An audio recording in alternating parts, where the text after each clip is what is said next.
Ehi Gio, Ehi Ste, ma secondo te, visto come siamo combinati, ma ti pare giusto oggi come oggi fare figli? ma secondo te, visto come siamo combinati, ma ti pare giusto oggi come oggi rompere i cabassisi alle 8 di mattina? Vuol dire mio cugino Ciccio, con tutto che è disoccupato, già è al terzo figlio. Che ti devo dire? Mio cugino Totò non mette mai piede in casa e di figli ne ha 5. E perché non ci mette piede a casa? È sempre a lavorare. No, perché non c'è più spazio in casa per lui. Io gliel'ho sempre detto e lui mi ha sempre risposto: capa la casa quanto vuole il padrone. Fino al quinto figlio, capa la casa quanto vuole il padrone. E com'è finita? Che il padrone di casa li ha buttati fuori. Mio cugino, dopo il secondo figlio, aveva detto che non ne voleva più e invece ha fatto il terzo. Gio, pure mio cugino dopo il secondo figlio aveva detto che non ne voleva più. E intanto è arrivato al quinto. Ma come mai? E chiediglielo a sua moglie. Pensa che dopo il secondo figlio aveva detto basta, il maschio di casa sono io e decido io. E considera che mio cugino è il tipo che, quando prende una decisione, non torna mai sui suoi passi. E lei come ha fatto a convincerlo? Gio, gli ha regalato una sedia a rotelle.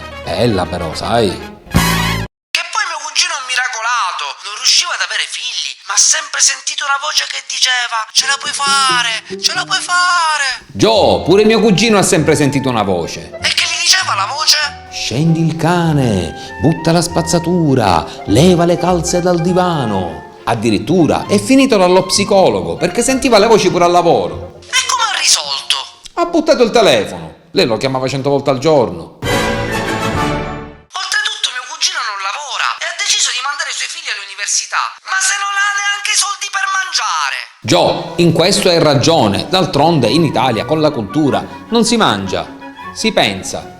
Tu ci avevi pensato? No, Non avevo dubbi.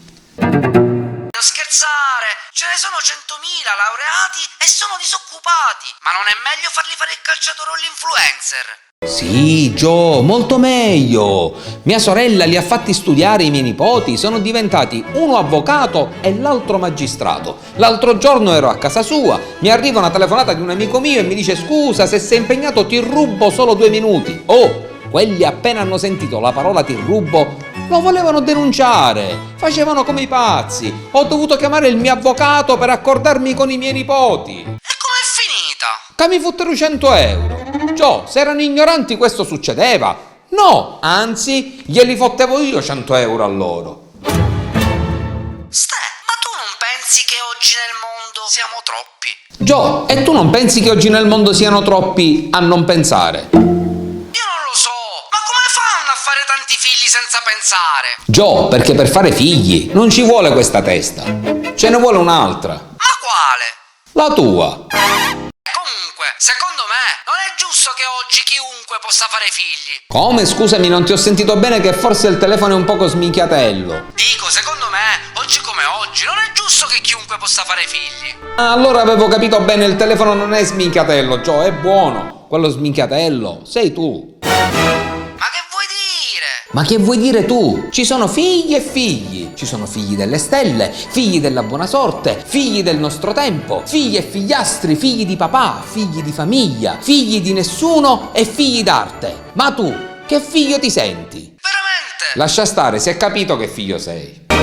Gio, i figli so pizzecore, i figli sono il bastone della vecchiaia, ogni scarrafone è bello a mamma soia, 2 figli sono meglio di 1 e 3 figli sono meglio di 2. Sì, ma non mi dire pure che i figli sono un dono perché io non ci credo. Certo, Gio, fai bene a non crederci, perché se è vero che i figli sono un dono, a tuo padre gli hanno fatto il parco